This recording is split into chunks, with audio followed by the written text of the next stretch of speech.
सन 1863 में कोलकाता में नरेंद्र नामक एक बालक का जन्म हुआ। यही बालक आगे चलकर स्वामी विवेकानंद बना। बचपन से ही नरेंद्र जिज्ञासु और तेजस्वी थे। उनके मन में हमेशा यह प्रश्न उठता था, भगवान कहाँ है? क्या कोई उन्हें देख सकता है? युवा होने पर नरेंद्र कई साधु संतों के पास गए, लेकिन किसी ने भी उनके प्रश्नों का संतोषजनक उत्तर नहीं दिया।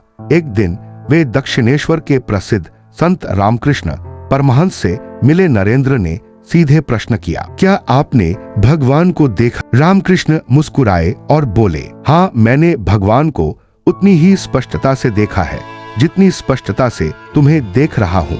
यह उत्तर नरेंद्र के हृदय को छू गया। वे रामकृष्ण परमहंस के शिष्य बन गए और आत्मज्ञान तथा सेवा की राह पर चल पड़े। गुरु के निधन के बाद नरेंद्र ने संन्यास लिया और वे स्वामी विवेकानंद कहलाए।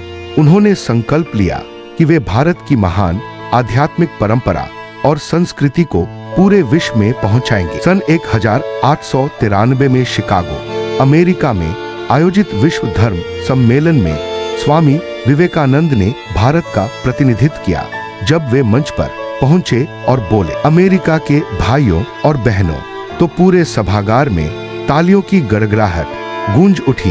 यह संबोधन उनकी उदारता और प्रेम का प्रतीक था। अपने भाषण में उन्होंने कहा, सभी धर्म सत्य की ओर जाने के अलग अलग मार्ग हैं। हमें एक दूसरे को सहन करना और सम्मान देना चाहिए। उनके विचारों ने पश्चिमी दुनिया को गहराई से प्रभावित किया। अचानक भारत की महान संस्कृति और वेदांत की शिक्षा पूरे विश्व में चर्चित हो गई। भारत लौटकर विवेकानंद ने युवाओं को पुकारा, उठो, जागो और तब तक मत रुको जब तक लक्ष्य प्राप्त न हो जाए। उनका मानना था कि सच्चा धर्म केवल पूजा पाठ में नहीं बल्कि सेवा और कर्म में है।